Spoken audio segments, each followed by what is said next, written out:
are going to open the floor to questions from the media. Please raise your hand, and I will call you when it's your turn. God bless. I'm out of the frame. First question we have from Alan. Is it me? Yes. Sorry, okay. Hi. Okay. Hello everyone.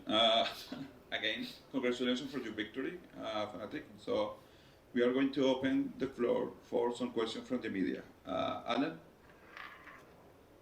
Yeah, is it me? Yep. Okay, thank you. Hi, Bolster. It's Alan. Hello. Can you hear me? Yeah. Hi. Nice glasses, by the way. You have been into top 8, and you are going to face another, one of the 3 teams, Heretics and maybe KRU Esports or G2. Are there any specific one of them you want to meet in the first round of your top 8? If I was to choose, it would be G2. The reason why is because throughout the whole entire existence of Valorant, I don't think I've ever played them, and I think it will be a fun match. And yeah, I've seen them at events ever since one of the Icelands, but I've never played them yet, and I think that will be that's a match I wanna beat. Okay, thank you. Good luck. Thank you. Thanks so much. Next question is from Pedro. Hey guys, Pedro Romero here. Congrats on the victory to everyone within the team. I got a question for Durka. Obviously, you played very well, performing as the best player within the team. In my opinion, of course, if you feel that's wrong, please correct me on that. But still, just asking about your performance. What do you think just went right for you to just continue to play well? Despite the shaky first map, from that point going forward all the way to the very end.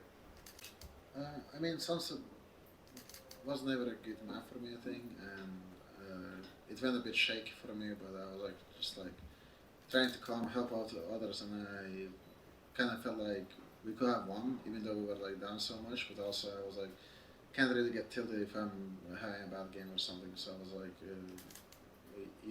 after we lost Sunset, I was we have Haven and Lotus now, it's probably my best 2 maps that I really like playing, so I was just confident in them. So I guess just playing well in those last 2 maps, I think it benefited from me not getting tilted or frustrated from the stress or whatever in the first map, when I was going down 1-5, 1-7. Cool. We have another question from Pedro.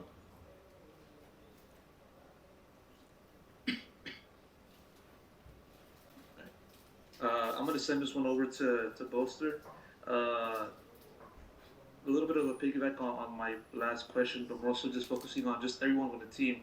Obviously, despite the shaky start to the series, there were moments in which everyone popped off, individually speaking, not just Durka. I'm sure I remember back then there was a clutch made by Hero, and then also yourself playing on the operator, popping off on that as well.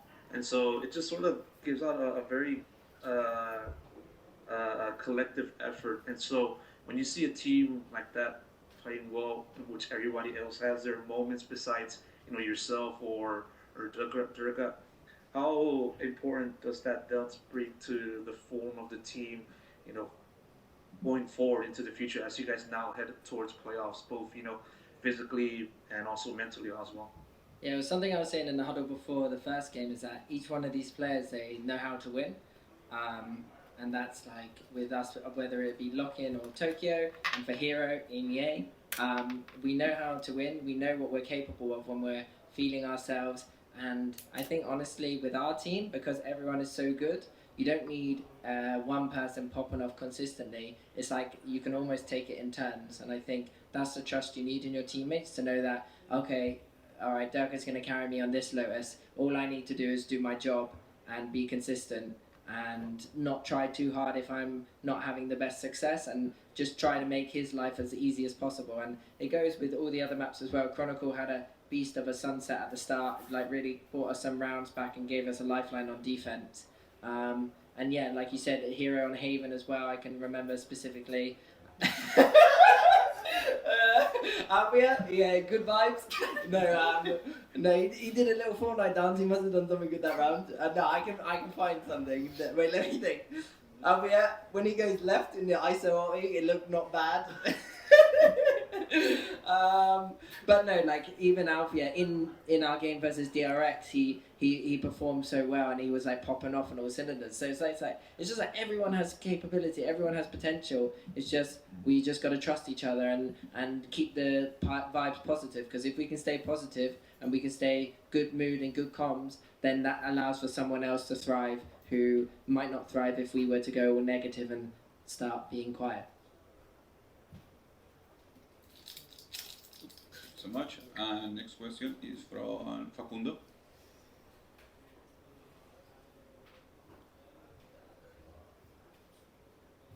Hey guys, can you hear me? Yes. Well, my question is for Chronicle. But it's gonna be two questions. First of all, looking back on 2021 when you won champions, yeah, you were the last enemy of KRU Dreams in that champions, and nowadays you have again you made it again the KRU biggest enemy. How do you feel about being the letdown of the dreams of KRU? And my second question is about the match back. Then I ask you. So, okay, the first question, sadly I didn't win champs, but I won against KRU. I understand it. And yeah, it's obviously, like, I felt about this match the same, like, just coming to the first map, I have to fucking I have to redo my 5k ace against them. Sadly, it didn't happen, but it was very, very close at some point on Sunset. Even twice. But, I mean, I'm happy with that. I'm won again against them again. And I can't be asked about it. And about the match overall, I think we started very shaky. Stress got over us at some point, and we felt like we are not warmed up. But after that, we started to do some good stuff, especially on the attack side of Sunset. Even though we lost it, we did well, and we didn't let us fall down really hard after losing the map. And we just transferred all our performance from map 1 to map 2 and 3. And I'm really happy with Derke performance also, just because he popped off today. He just owned them on the second and third map, and it's obviously very good. So yeah. Thank you so much. We have another question from Pedro Romero. I want to send this one over to the coach, just sort of asking about your point of view on first map and just kind of what was the biggest difficulty that faced the team, especially in the first half, where you guys were putting the deficit on the defending side. And sure, you guys were able to make that comeback in the second half. Obviously, it didn't result in a victory, but still, biggest issues that you saw in that first map. I think we were a little bit passive when we didn't need to be. I think there was a lot of scenarios where we had the information and we could have rotated and held the site, but we just kind of played a bit off-site and forced ourselves into retakes, which we couldn't really win. So I think that was early on in the half, and then I think we won a couple of rounds. I think Kron had a couple of big ones, and then after that, I mean, we had a 3v1 that we needed to be winning that, but we just couldn't. So I think a lot of it was just having different options in our game. I think we kind of just a bit too passive. I think we could have taken the fight to them a little bit more actually on the sites. But I think that was the main thing. Just a few things to clean up overall.